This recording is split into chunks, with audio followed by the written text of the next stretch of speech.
La data au service du retail média pour accroître la performance publicitaire. Parlons-en, ils vont en parler. Élodie Richard, directrice showroom privé média, et Benoît Sétif, executive director retail et services 55, qu'on accueille sur scène sous vos applaudissements évidemment. Soyez les bienvenus à tous les deux. Merci.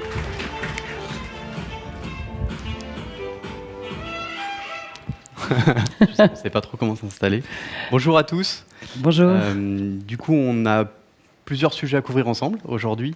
Il est assez difficile de passer à travers l'actualité du sujet retail média sur le marché publicitaire. Donc, on a le plaisir de travailler avec Élodie sur ces sujets-là ensemble. Tout à fait. Donc, on va interagir tous les deux. J'ai quelques questions à lui poser.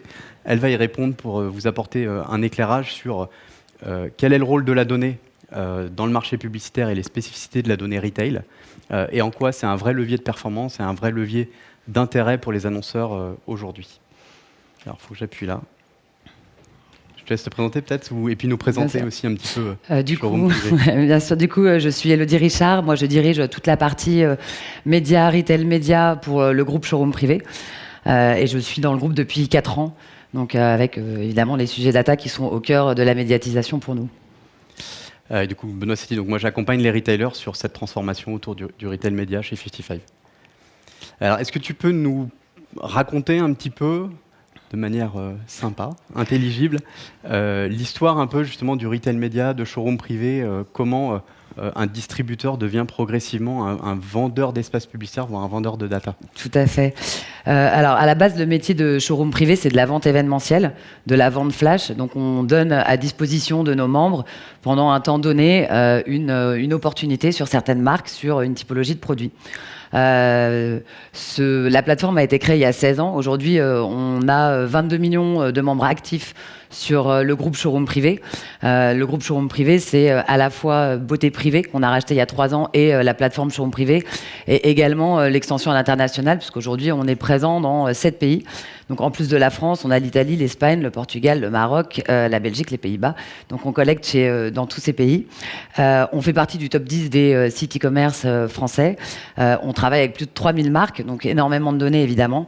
En tout cas, côté monétisation, médiatisation, nous, notre job aujourd'hui, c'est à la fois de vendre des espaces publicitaires on-site, donc sur la plateforme à destination des marques, et également la partie data, ce qu'on appelle en extension d'audience, donc la possibilité de targeter nos membres en dehors de la plateforme. Merci. Du coup, on sait tous à peu près que sur le marché publicitaire, la donnée, c'est un levier très important pour imaginer sa stratégie, pour mesurer la performance de son activation publicitaire, pour identifier les bonnes cibles qu'on cherche à atteindre. Donc ça existe depuis très longtemps.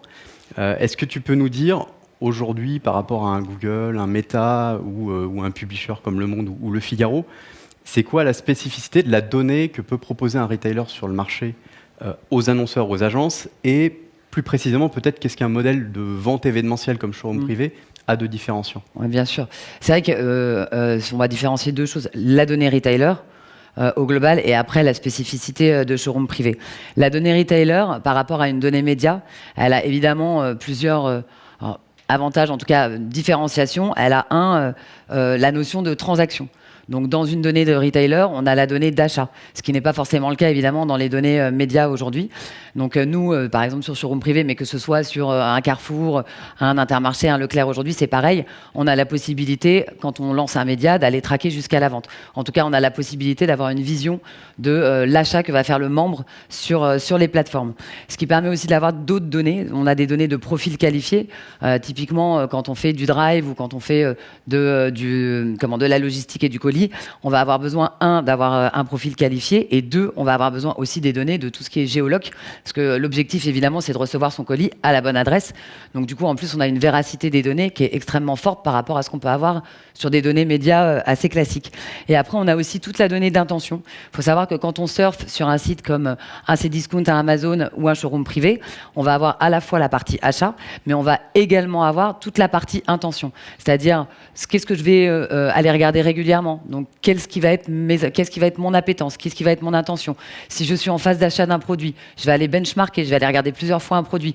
Du coup, je vais être identifié dessus. Il va y avoir des mises au panier avec des abandons. Sur les mises au panier avec abandon, ça va forcément nous donner aussi des indications. Et du coup, toutes ces indications vont nous créer un intérêt, ou en tout cas plusieurs intérêts sur le membre, en plus de la donnée transactionnelle et de la donnée démo ou géoloc. Et après, sur la partie showroom privé en particulier, nous, sur le site showroom privé, on va être un site, au final, même si on a un ADN à la base qui est plutôt mode et beauté, avec la croissance du site, avec la conjoncture. Donc, le confinement nous a permis, par exemple, d'agrandir énormément toute la catégorie maison. Donc, à la fois la déco, à la fois la outdoor. Donc, on a énormément grossi. Aujourd'hui, c'est une des catégories les plus importantes pour le groupe. On a également toute la partie voyage qui a pris de l'ampleur énormément, pareil à la sortie du confinement pour le coup. Donc au final, on peut dire qu'on est une plateforme d'opportunités, mais assez généraliste. Les personnes qui viennent sur la plateforme vont aller chercher à la fois de l'opportunité ou à la fois des besoins sur des produits spécifiques. Donc on va avoir tous les jours des personnes nouvelles qui se connectent à la plateforme. Donc on va avoir en permanence des données qui sont renouvelées. Donc quotidiennement, pratiquement, on a de la nouvelle donnée qu'on absorbe. Et après, la typologie vraiment de showroom privé, c'est qu'on a un site 100% logué. Pour être connecté à la plateforme et avoir accès aux ventes, il faut avoir un compte chez nous. Du coup, on est clairement propriétaire de notre donnée et du coup, on a la capacité d'exploiter la totalité de la granularité de la donnée de showroom privé. Ce qui n'est pas forcément le cas des sites retailers où une grosse partie est publique aussi. Merci Elodie. Du coup, sur la donnée digitale, on sait qu'elle est de moins en moins disponible. Donc, on a une régulation plus forte en France avec la CNIL notamment. On a des mouvements des éditeurs technologiques qui limitent l'utilisation de la donnée digitale. Est-ce que tu peux nous dire en quoi la donnée du retail, donc la donnée des retailers, c'est un vrai sujet d'intérêt pour les annonceurs, pour les agences dans ce contexte-là? Bien sûr. Alors, évidemment, sur tout ce qui est la stratégie d'audience, ça va amener une complémentarité par rapport à ce qu'on peut avoir côté données à la base, enfin en tout cas audience média. Donc on est sur des audiences qui sont nouvelles. Aujourd'hui, c'est des audiences assez fraîches. Elles n'étaient pas trop préemptées avant. Donc c'est une nouveauté pour les marques. Elles sont complémentaires, ce qu'on disait. On n'est pas sur de la consommation média avec de l'intérêt, mais on est vraiment sur de la consommation avérée de centres d'intérêt. Et elle est différenciante, évidemment, par sa granularité, par la capacité de ciblage qu'on peut amener derrière. Elle est durable, c'est ce qu'on disait, avec le rafraîchissement des données qui est pratiquement quotidien, à la fois dans l'achat, dans l'intention. Du coup, on va avoir une capacité de future-proof sur cette catégorie qui est forte. Et on est du coup cookie-less, c'est l'avantage. First party fait qu'on ne perd pas de volumétrie sur des données showroom privé, puisque, encore une fois, on est propriétaire, donc on peut se passer du cookie. Et aujourd'hui, on est, nous, en tout cas, showroom privé, mais bon, la grosse majorité des sites retailers, plugués sur des DSP. Et du coup, on est adressable dans tous les wall gardens, dans l'open web. Du coup, on a la capacité de retrouver une grosse majorité de nos données en dehors de la plateforme et d'aller targeter sur des audiences, justement, médias, Meta, Google, etc. Ok, donc il y a un vrai intérêt du coup pour concevoir ces stratégies d'audience, pour venir en complément du coup des segments plus traditionnels qu'on trouve issus des publishers. Ouais, bien sûr. Est-ce que tu peux nous dire aussi les autres usages possiblement, donc comment un annonceur peut trouver de la valeur en dehors avec ta donnée ou la donnée des retailers, pas exclusivement sur la stratégie d'audience, mais peut-être sur d'autres leviers de performance? Alors du coup, ça c'est aussi une des vraies forces, on va dire, de la donnée retailer, c'est la capacité de mesurer. Parce qu'aujourd'hui, quand vous avez une donnée retailer, vous êtes capable de la traquer, si tout va bien, jusqu'à la vente. Du coup, vous êtes capable d'attribuer, on va dire, un ROAS sur soit un euro investi, soit sur un format investi, jusqu'à la vente. Donc ça, en termes de mesure de la performance publicitaire, c'est clé pour les marques. C'est un vrai enjeu de savoir aujourd'hui combien j'investis et combien ça me ramène in fine en sortie de caisse. Donc c'est des choses qu'on peut mesurer. On a la capacité aussi d'optimisation, à la fois sur les campagnes on-site et sur l'optimisation des ventes. Moi, typiquement, si j'ai un format publicitaire sur mon site qui va générer de la visibilité pour la marque et qui va renvoyer sur sa vente événementielle, on va être capable de mesurer à la fois l'impact du format et in fine combien ça a généré de chiffre d'affaires en plus, le fait de rattribuer du média sur la plateforme comme la mienne. Ça amène évidemment une connaissance client. Il y a beaucoup de marques aujourd'hui mass market qui n'ont pas accès à leurs données consommateurs. Et le fait d'avoir le distributeur qui a accès à cette donnée, ça va leur donner une vision de quel est mon personae, quels sont les clients, quel est le profil de mes clients aujourd'hui. Un L'Oréal sur un Maybelline qui est vendu en grande surface, il n'a pas forcément la vision de, au final, quelle est la personne qui achète son mascara, quelle est la personne qui achète son fond de teint. Nous, on est capable de lui fournir cette donnée. Et du coup, ça permet une collaboration plus proche avec les marques.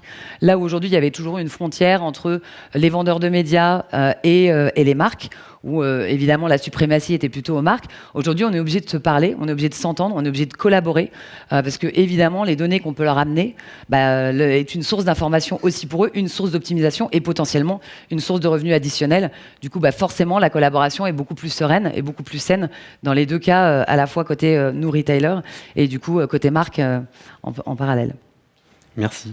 Et effectivement, juste pour compléter ton propos, on voit que cette donnée retail, d'abord utilisée pour la partie publicitaire, intéresse les marques pour mieux collaborer avec les retailers. Donc, on observe aussi qu'effectivement, chez tes clients, il y a des formes de convergence entre les gens qui travaillaient sur le trade marketing, qui vont plus discuter avec les équipes médias, qui discutent avec toi côté régie.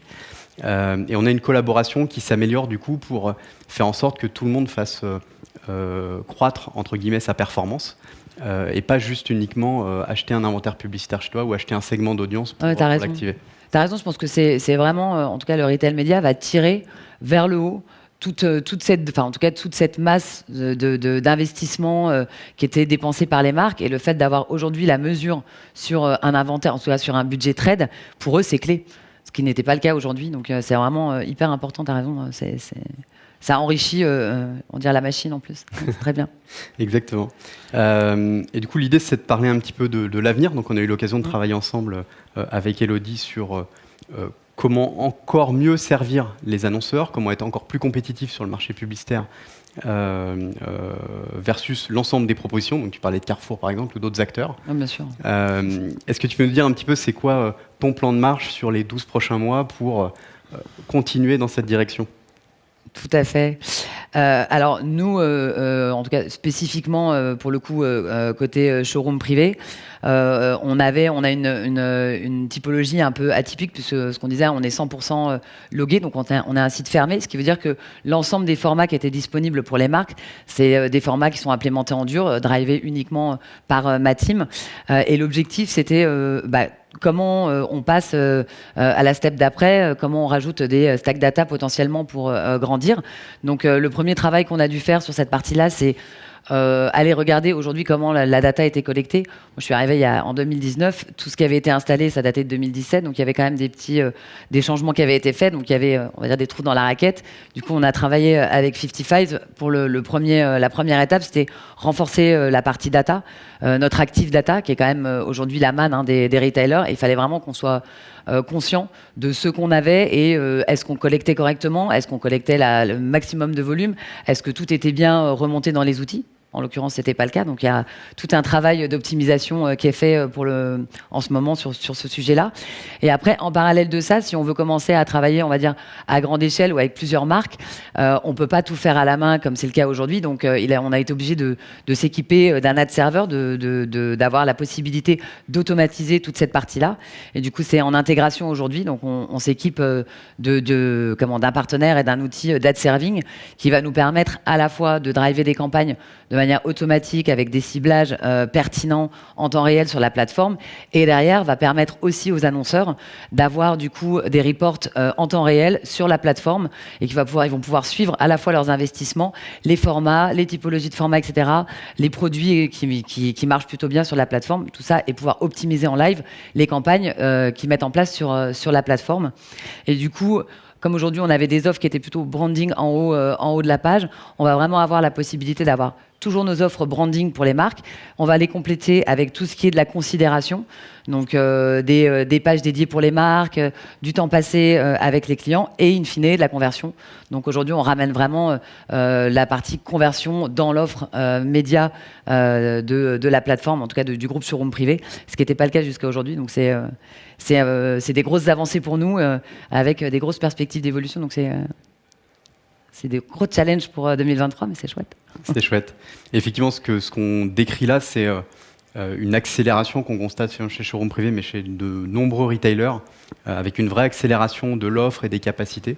Donc il s'agisse des capacités technologiques ou même de la qualité, de la granularité de données qui est fournie pour effectivement répondre sur toute la chaîne et pas juste sur de la conversion pour certains ou pas juste sur du branding. Donc on a vraiment cette trajectoire qui est suivie par les acteurs du marché et donc par Showroom Privé également. Oui, tout à fait. Et ce qui est intéressant, c'est qu'en fait, plus on optimise, nous, nos outils data, nos outils de collaboration avec les marques, plus on va fournir une donnée qualifiée à la marque, plus elle va l'utiliser pour optimiser ses produits, remettre dans les campagnes qu'elle va potentiellement acheter avec nous. Et du coup, en fait, ça va nourrir la machine et tout va s'optimiser au fur et à mesure. Donc, c'est vraiment un cercle vertueux, à la fois nous, en tant que distributeurs, et à la fois pour la marque, en tant que collecteur de data et ciblage potentiel de leurs clients ou futurs clients. Parfait. Merci Elodie. Et puis, si vous ne l'avez pas encore fait, intéressez-vous à la donnée des retailers. Il y a pas mal de choses à faire avec. Merci à vous. Merci beaucoup.